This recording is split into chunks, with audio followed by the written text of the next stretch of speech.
Hello and welcome. तो आज हम लोग इस वीडियो में देखने वाले हैं क्लास 10th मैथमेटिक्स का टेंजेंट एंड सर्कल का नेक्स्ट टॉपिक।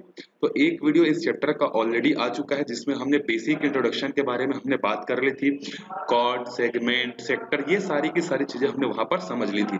तो आज का जो वीडियो है उसमें हम लोग क्या करेंगे, सर्कल से रिलेटेड कुछ थ्योरम्स वगैरह को जो है हम लोग अभी डिस्कस जो है करने वाले हैं कि सर्कल से रिलेटेड क्या क्या थ्योरम्स जो अभी एक्सरसाइज में हमको मिलेंगे। और एग्जाम में कई बार पूछता है कि इस थ्योरम को प्रूव करके बताओ करके भी हमको एग्जाम में क्वेश्चन जो है देता है। तो जितने भी थ्योरम है, चाहे पाइथागोरस थ्योरम हो, सर्कल्स के थ्योरम हो, टेंजेंट से रिलेटेड थ्योरम हो, सारे थ्योरम्स को आपको क्या करना है, अच्छे से जो है प्रिपेयर जो है करना है। अगर आप चाहो तो थ्योरम से रिलेटेड एक अलग सेपरेट कॉपी भी आप बना सकते हो ताकि आपको सारे थ्योरम्स एग्जाम के टाइम एक ही जगह पर क्या हो जाएं, मिल जाएं। या अब अगर आप ऐसे ही सफिशिएंट हो नॉर्मल कंडीशन पे तो वो भी सही है।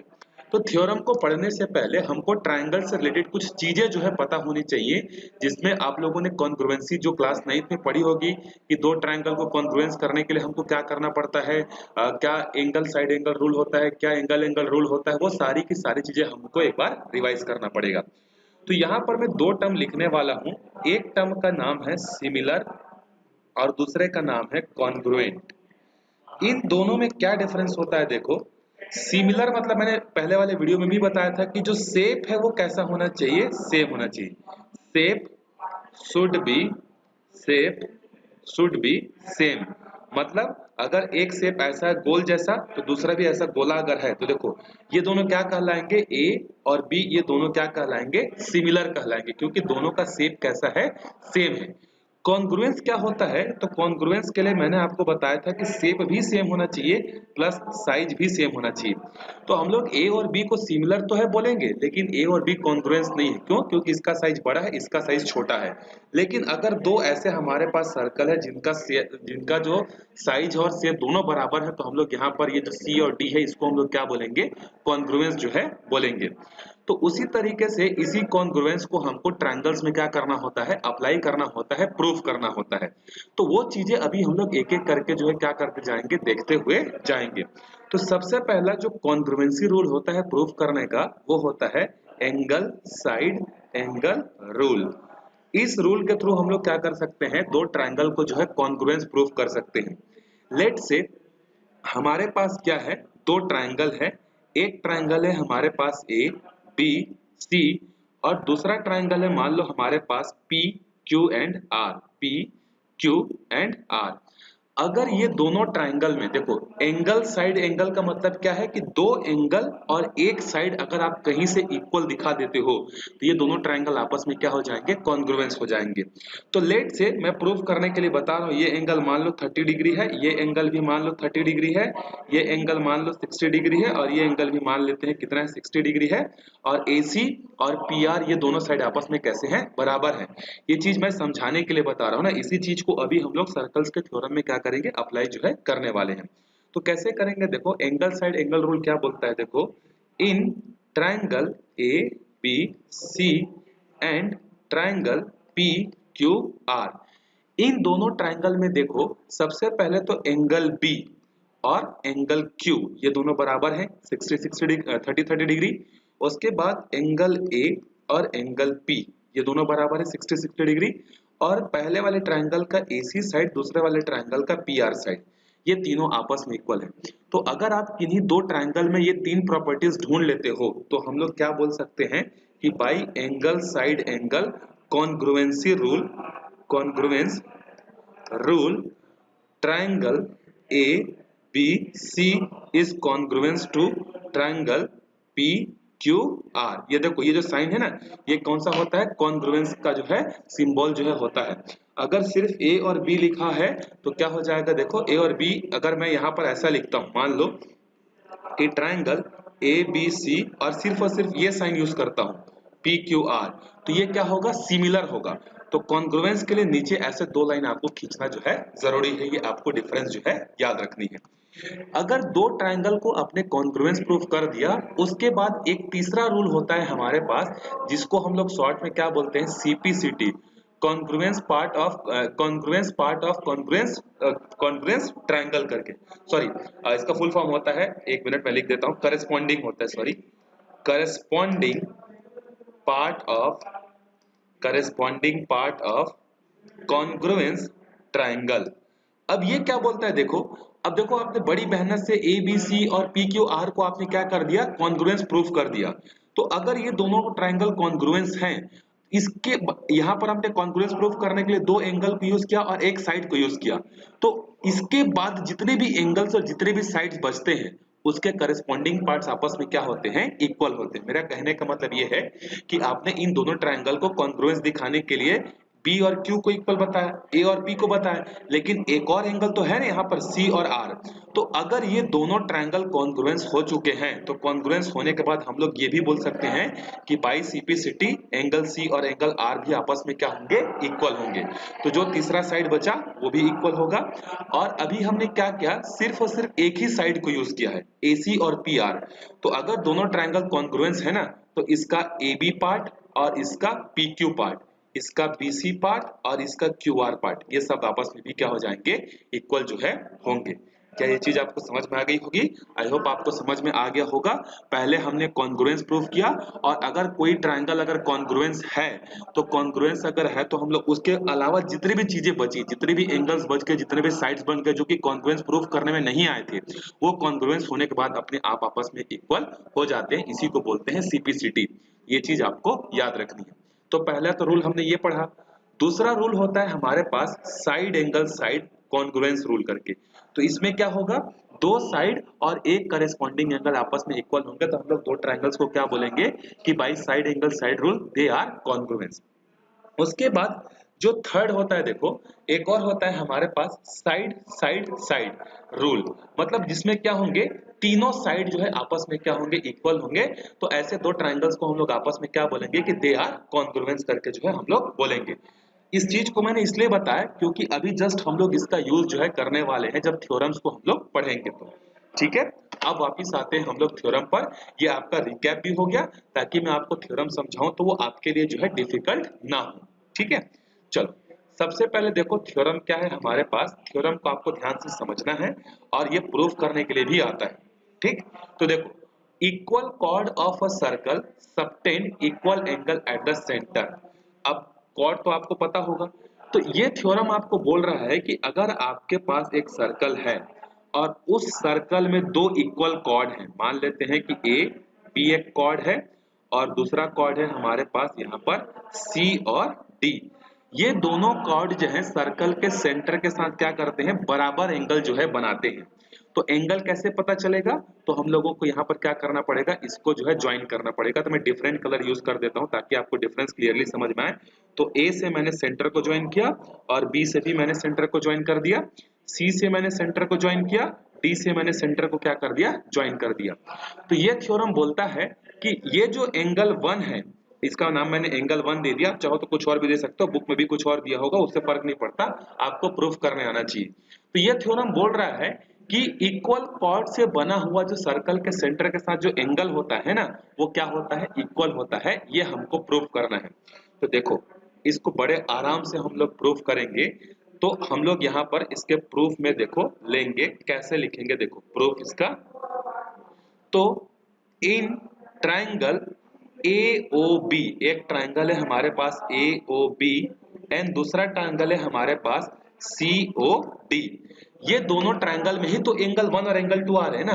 तो पहले हम लोग क्या करेंगे, इन दोनों ट्राइंगल को जो है इक्वल दिखा देंगे, और अगर दोनों ट्राइंगल इक्वल हो जाएंगे फिर CPCD को यूज करके जो रिमेनिंग पार्ट्स बचे उसको हम लोग इक्वल बता देंगे।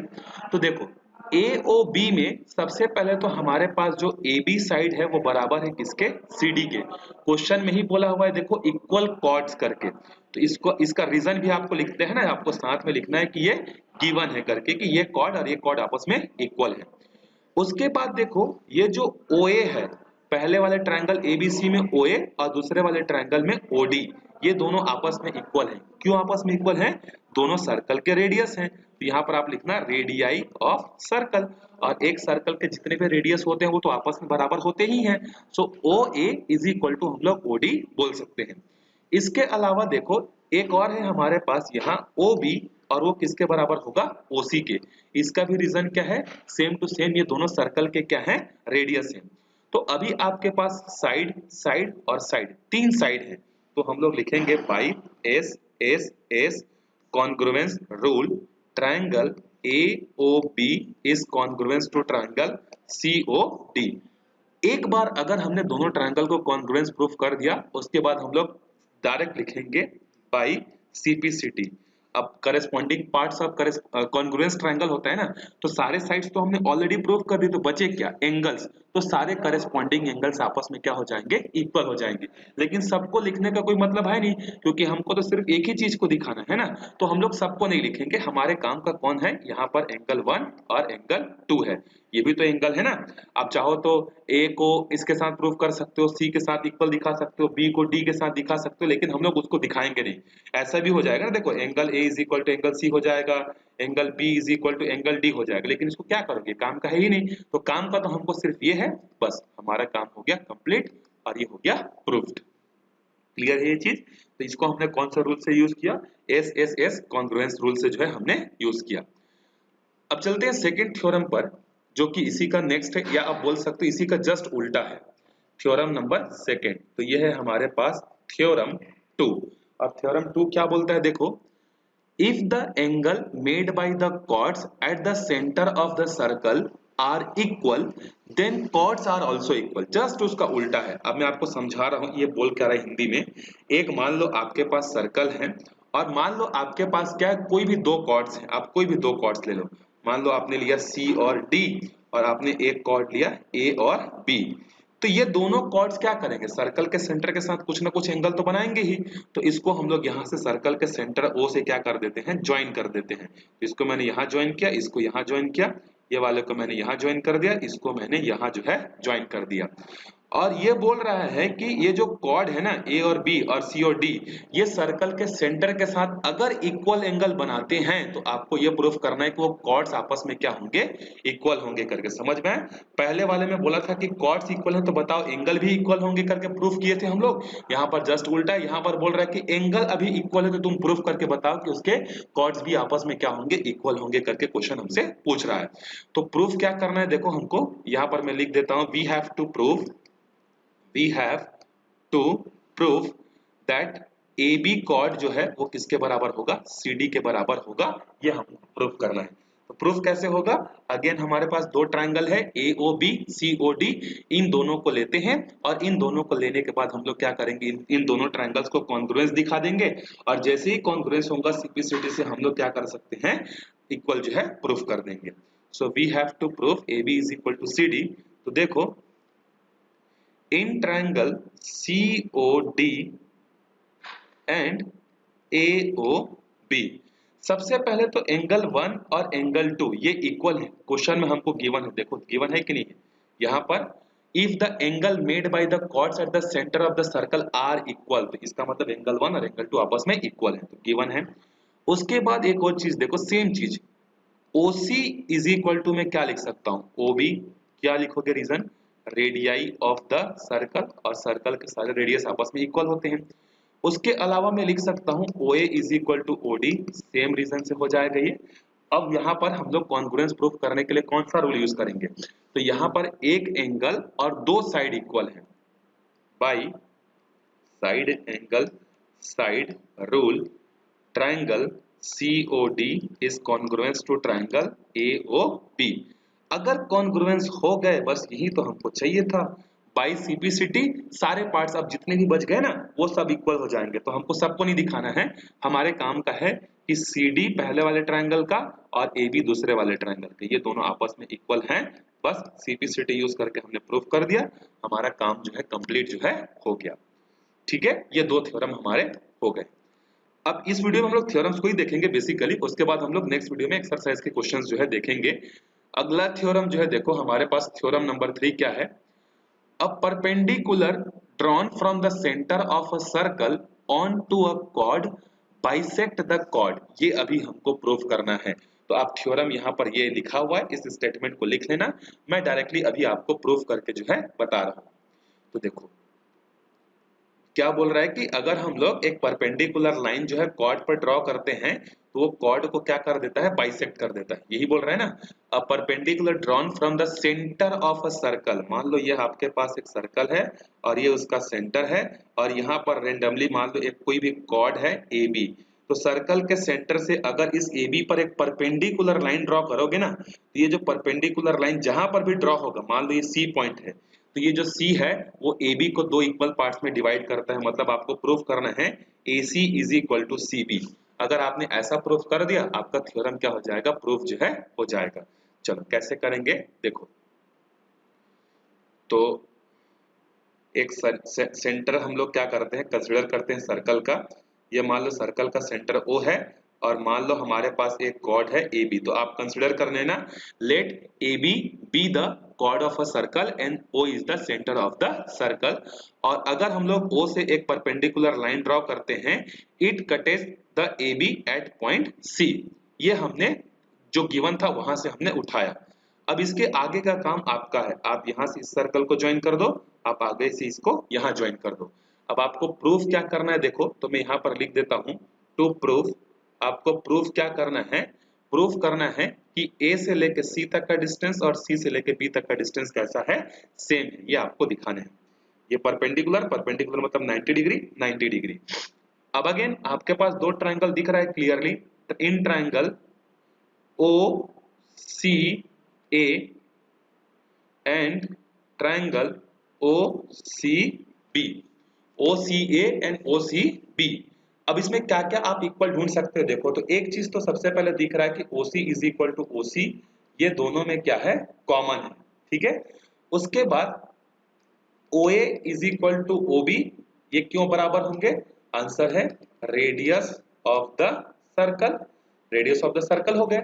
तीसरा चीज क्या है देखो, angle OCA is equal to angle OCB, क्यों, ईच इज 90 डिग्री, परपेंडिकुलर है तो यहाँ पर दोनों एंगल कैसे होंगे, 90 डिग्री होंगे, तो ईच इज 90 डिग्री, बस दो साइड और एक एंगल हो गए, तो by side angle side rule ये दोनों ट्रायंगल कॉन्ग्रुएंस हो गए। Triangle OCA is congruence to triangle OCB, so by सीपीसिटी।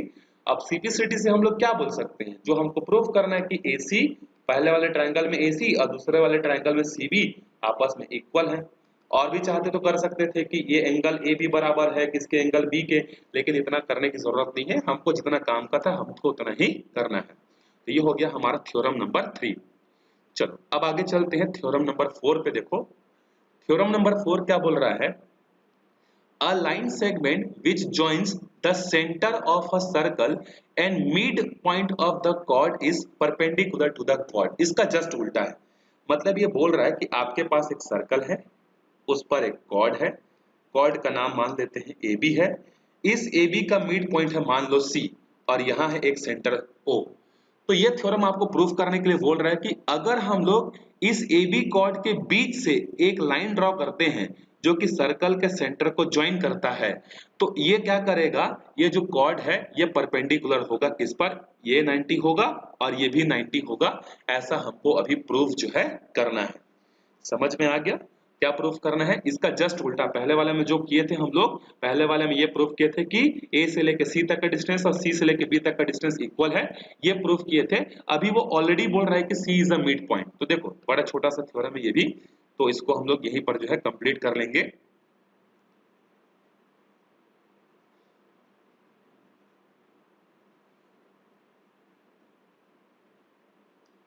तो थ्योरम नंबर 4 का यहाँ प्रूफ है। देखो तो हमने क्या किया, एक सर्कल जो है कंसिडर किया इस तरीके से, और ये जो सर्कल का सेंटर है ये O है, और लेट से हमारे पास एक कॉर्ड है A और B। आप ये सबको लिखना ना, let AB be a chord and C is the mid point of the circle and we construct a line which is passing through the centre of the circle and C, ये सब आपको लिखना है। अब ये कंस्ट्रक्शन आप खुद करोगे, इसको यहाँ से ज्वाइन करोगे, इसको यहाँ से ज्वाइन करोगे। अब आपके पास दो ट्रायंगल है, देखो उन्हीं दो ट्रायंगल को पहले आप कॉन्ग्रुएंस प्रूफ करोगे। So in triangle OCA and triangle OCB, इसमें आपको क्या क्या सेम दिख रहा है। अगेन एक चीज तो आपको कॉमन दिख रहा होगा कि OC is equal to OC है और रीजन क्या है, बोथ आर कॉमन। ठीक, उसके बाद देखो ये OC है, OA is equal to OB, क्यों, रेडियस ऑफ द सर्कल, तो radii of the circle. Question में ऑलरेडी बोला है कि C is the mid point, तो मैं क्या बोल सकता हूँ, AC is equal to CB, C is the mid point. बस अब यहां पर हम लोग क्या करेंगे, by side side side rule, triangle OCA is congruence to triangle OCB। बस हो गया। अब अगर ये प्रूफ हो गया तो बाई CPCT हम लोग क्या बोल सकते हैं कि angle OCA is equal to OCB, क्योंकि किसी को हमको परपेंडिकुलर दिखाना था। लेकिन अभी परपेंडिकुलर दिखा कहाँ है, अभी तो हमने सिर्फ और सिर्फ ये बोला है कि ये वाला एंगल और ये वाला एंगल आपस में बराबर है। परपेंडिकुलर का मतलब ये होता है कि OCA की वैल्यू 90 होनी चाहिए, OCB की वैल्यू भी क्या होनी चाहिए, 90 डिग्री होनी चाहिए। तो अभी उसको कैसे प्रूफ करेंगे, तो देखो आपको एक चीज पता होगा कि एक स्ट्रेट लाइन का जो एंगल होता है वो कितना होता है, 180 डिग्री होता है। तो हम लोग यहाँ पर प्रूफ करते हैं, देखो यहाँ पर आप लिखोगे we know that angle ACB will be is equal to 180 degree. Reason क्या लिखोगे, स्ट्रेट एंगल या स्ट्रेट लाइन का जो एंगल होता है 180 होता है। अब ये जो ACB है इसको मैं ब्रेक करके दो पार्ट में नहीं लिख सकता क्या, देखो तो ACO प्लस BCO लिख सकता हूं ऐसा, मैं बिल्कुल लिख सकते हैं। या OCB लिखना चाहो तो आप इसको OCB लिख सकते हो। आप पहले गए, ठीक है, आप इसको लिखना चाहो तो क्या लिख सकते हो, OCB भी जो है आप लिख सकते हो। अब देखो ये तो दोनों आपस में बराबर हैं ही, तो आप इसमें से किसी एक का नाम चेंज कर दो। मान लो आप इसका नाम सेम रखते हो, अब ये जो OCB है वो OCA के बराबर ही है, तो मैं यहाँ, अच्छा यहाँ पर आगे पीछे लिखा तो फर्क नहीं पड़ता ना, C तो दोनों में बीच में है ना। आपको एक चीज पता होगा कि जब भी हम लोग एंगल का नाम लिखते हैं, जैसे मान लो ABC लिखा मैं, तो यहाँ पर एंगल ABC का मतलब क्या होता है, एंगल जो होता है वो बीच वाला होता है। जैसे अगर मैं लिखता हूँ PQR, तो ये बीच वाला एंगल है। अगर उसी तरीके से मैं लिखता हूँ CDE, तो इसका मतलब ये बीच वाला एंगल है। तो C तो दोनों केस में बीच में है ना, बाकी A और A इधर हो फर्क नहीं पड़ता। तो OCB को मैं क्या लिख सकता हूँ, यहाँ पर एंगल ACO दोनों बीच में आने चाहिए इज इक्वल टू 180। अब दोनों ऐड होकर कितने हो जाएंगे, angle ACO is equal to हो जाएंगे 180। अब ये दो इसको मल्टीप्लाई कर रहा है, इधर आकर इसको क्या करेगा, डिवाइड करेगा, तो ACO is equal to 180 upon में 2 मतलब 90 डिग्री। तो 90 डिग्री हो गया परपेंडिकुलर। तो अगर ACO 90 है तो देखो ये भी तो 90 है ना, तो दोनों 90 90 हो गए, हेंस प्रूव्ड। समझ में आया आपको। तो यहाँ पर आप नाम पे कंफ्यूजन नहीं होना, नाम हमेशा बीच में होना चाहिए। ये जो है ये OCA जो है इसको आप ACO भी बोल सकते हो, बस आपको ध्यान रखना है कि जो एंगल है वो बीच में होना चाहिए। तो इसमें C भी बीच में, इसमें भी C बीच में, ठीक है। तो यहाँ पर हमारे चारों थ्योरम्स क्या होते हैं, कंप्लीट होते हैं। तो इस वीडियो में हम लोग यहीं तक देखेंगे। अगले वीडियो में फिर हम लोग एग्जाम्पल के क्वेश्चन, एक्सरसाइज के क्वेश्चन जो है हम लोग वहां पर जो है और भी करेंगे। तब तक अच्छे से प्रैक्टिस करते रहो। मिलते हैं अगले वीडियो में, तब तक के लिए बाय बाय।